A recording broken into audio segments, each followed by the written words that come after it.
Hello friends, ప్రతిరోజు మనం English కథను చదువుతూ దాంట్లో ఉన్న ఇంట్రికేసెస్ని గ్రహిస్తున్నాం. చింగిజ్ ఐత్మతో రాసినటువంటి మదర్ ఎర్త్ని చదువుతున్నాం. కొన్ని పార్ట్లు అయిపోయినాయి. నెక్స్ట్ పార్ట్లోకి వద్దాం. ఇక్కడి నుంచి I must have been 17 when I met Swankul during harvesting. చూడండి, ఇక్కడ మస్ట్ హ్యావ్ బీన్ 17 అంటే నాకు 17 సంవత్సరాలు ఉండవచ్చు అప్పుడు అని. When I met Suvankul during harvesting, ఆ హార్వెస్టింగ్ సీజన్లో సువాన్కూల్ అనేటువంటి ఆయన్ని కలిసింది. అంటే వాళ్ళ యవ్వనం అప్పుడు విషయాలు అన్నమాట ఇవన్నీ. That year he came down from Verkhni Talas to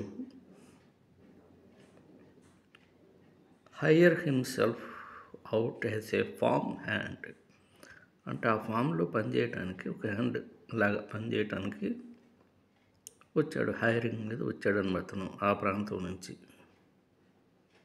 even now if I close my eyes I can see him exactly as he was then. అప్పుడు ఎట్లా ఉండేవాడు ఎగ్జాక్ట్గా ఇప్పుడు నేను కళ్ళు మూసుకుంటే నా కళ్ళ ముందు అది కదలాడుతుంది అని చెప్తుంది Tolgonai. He was still very young, about 19. ఇప్పుడు ఆయనకి 19 సంవత్సరాలు ఉండవచ్చు. మంచి యవ్వన ప్రాయంలో ఉన్నాడు. He didn't own a shirt కూడా లేదు అతనికి. But went about with an old quilted jacket మాత్రం ఉంది. అంటే ఆ ప్రాంతంలో వేసుకుంటారు వాళ్ళు చలికి దానికి. Thrown over his bare shoulders, ఆ బేర్ షోల్డర్స్ మీద అలాగే ఆ కోట్ని వేసుకునేవాడు. He was so black from the sun he looked smoked. అంటే బాగా ఎండలో తిరిగేవాడేమో, కాస్త ఆ విధంగా బ్లాక్గా ఉన్నట్టు చెప్తుంది ఆవిడ. His cheekbones glistened like burnished copper. బాగా మరి మెరుస్తూ ఉండేవి, ఒక కాపర్ లాగా. ఎండలో తిరగటం వల్ల అనమాట వచ్చినటువంటి ఒక రంగు, అది బర్నిష్డ్ కాపర్. ఆ రంగులో గ్లిజనింగ్ మెరుస్తున్నట్టుగా ఉండేవాడు. అతని బుగ్గలు, ముఖ్యంగా చీక్ బోన్స్ అనమాట, బుగ్గల పైన ఆ bones. And though he seemed thin and ల్యాంకీ.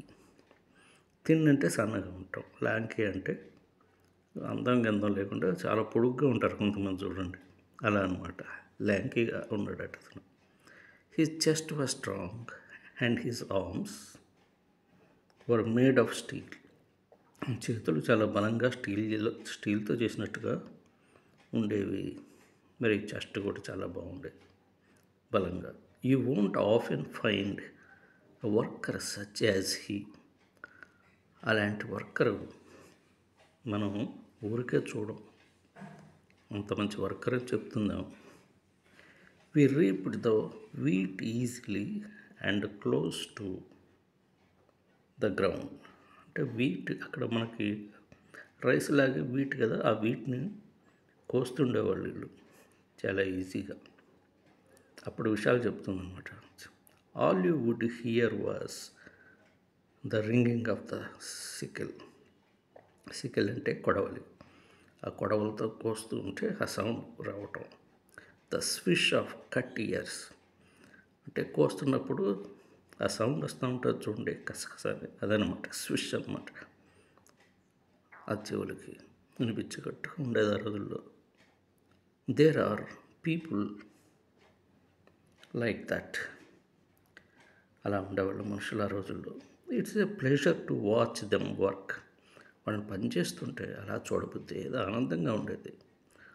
సువాన్కూల్ was such a one. సువాన్కూల్ కూడా అలాంటి వాడే. Though they said I was a fast నేను రీపర్ అంటే కొయ్యటం దాంట్లో నేను ఫాస్ట్గా ఉంటాను అనేవారు. I could never keep up with him. అయినప్పటికీ అతనంత స్పీడ్గా నేను కొయ్యలేకపోయేదాన్ని అని. Soon would work his way far head. తను చాలా ముందుగా కోసుకుంటూ వెళ్ళిపోయేవాడు అనమాట ఆ సిక్కిల్తో. Then he would glance back. అలా ఒకసారి వెనక్కి తిరిగి చూడటం, గ్లాన్స్ బ్యాక్ అంటే చూసేవాడు. And return to help me అంటే నాకు హెల్ప్ చేయడానికి. But that hurt my pride. అయితే నాకు అది నా గర్వానికి పెద్ద దెబ్బలు అనిపించేది. అంటే ఆత్మవిశ్వాసం దెబ్బతినేది ఇంక నేను కొయ్యలేను. And I would become angry.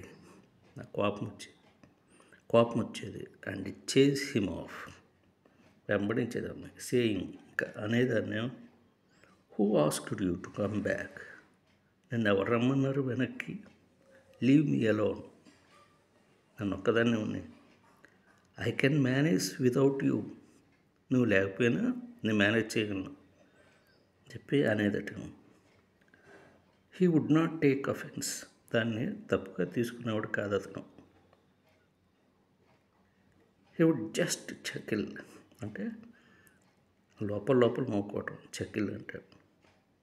He would just chuckle and carry on in silence. అలా సైలెన్స్గా నవ్వుకుంటూ తన పంత ఇంకా చేసుకుని పోయేవాడు. Why did I get so cross then.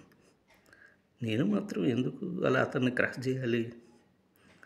Silly girl that I was.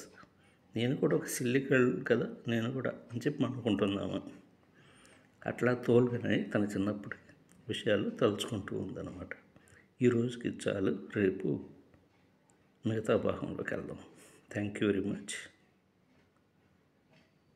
ఇది మీకు నచ్చినట్టయితే మీ ఫ్రెండ్స్కి షేర్ చేయండి, సబ్స్క్రైబ్ చేయండి, దీన్ని ఛానల్ని లైక్ చేయండి. Thank you very much.